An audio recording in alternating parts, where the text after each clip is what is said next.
ക്രിക്കറ്റിന്റെ പുതിയ അപ്ഡേറ്റ്സുമായി soccer talk വീണ്ടും എത്തിയിരിക്കുകയാണ്. ത്രില്ലടിപ്പിച്ച് പോരടിപ്പിച്ച് ചെന്നൈയും കടന്ന് ബാംഗ്ലൂർ പ്ലേ ഓഫിലേക്ക്. IPL ഇന്ന് നടന്ന മത്സരം തീർത്തും വാശിയേറിയതായിരുന്നു. ചെന്നൈക്ക് നേരിയ തോൽവി വഴങ്ങിയാലും ഇന്ന് പ്ലേ ഓഫിലേക്ക് കടക്കാമായിരുന്നു. പക്ഷേ ബാംഗ്ലൂരിന് മുന്നിൽ കീഴടങ്ങേണ്ടി വന്നു. ആദ്യം ബാറ്റിങ്ങിന് ഇറങ്ങിയ ബാംഗ്ലൂരിന് 20 ഓവറിൽ 5 വിക്കറ്റ് നഷ്ടത്തിൽ 218 റൺസായിരുന്നുള്ളത്. എന്നാൽ 219 വിജയലക്ഷ്യം. പക്ഷേ ചെന്നൈക്ക് 201 റൺസ് മാത്രം മതിയായിരുന്നു. നേരിയ തോൽവി തോറ്റാലും റൺ റേറ്റിലൂടെ ചെന്നൈ കടക്കുമായിരുന്നു. പക്ഷേ ഇന്നിറങ്ങിയ ബാംഗ്ലൂരിന് മുന്നിൽ അവർക്ക് കീഴടങ്ങേണ്ടി വന്നു.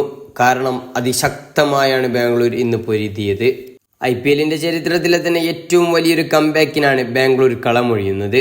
ആദ്യ 8 മത്സരങ്ങളിൽ നിന്ന് വെറും 2 പോയിന്റ് മാത്രമുള്ള ബാംഗ്ലൂർ അവസാന 6 കളിയും വിജയിച്ച് പ്ലേ ഓഫിലേക്ക്. ഡുപ്ലസിയും വിരാട് കോഹ്ലിയും ഒന്നൊന്നര ഫോം. 29 പന്തിൽ 47 റണ്ണുമായിരുന്നു കോഹ്ലിയുടെ പ്രകടനം. എന്നാൽ 39 ബോളിൽ 54 റൺസായിരുന്നു ഡുപ്ലസിയുടെ നേട്ടം. കളിയിൽ ഡുപ്ലസിയുടെ ഒരു മികച്ച ക്യാച്ചും ഉണ്ടായിരുന്നു. എന്നാൽ 212 റൺസ് ചേസ് ചെയ്യാൻ ഇറങ്ങിയ ചെന്നൈക്ക് ആദ്യ പന്തിൽ തന്നെ പിഴച്ചു. മാക്സ്വെല്ലിന്റെ പന്ത് ഗെയ്ക്വാഡ് അടിച്ചത് യാഷ് ദയാലിന്റെ കൈകളിലേക്ക്. Golden duck. പിന്നീട് അടിയും തിരിച്ചടിയുമായി ഓവറുകൾ നീണ്ടുപോയി.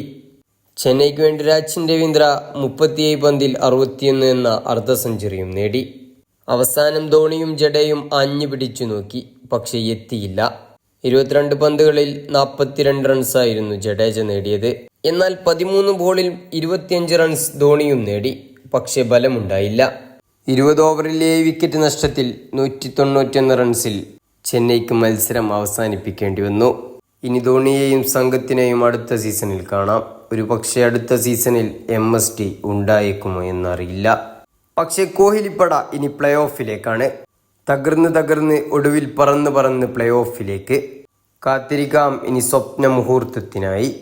ക്രിക്കറ്റിന്റെ പുതിയ അപ്ഡേറ്റ്സുമായി സോക്കർ ടോക്ക് വീണ്ടും എത്തും.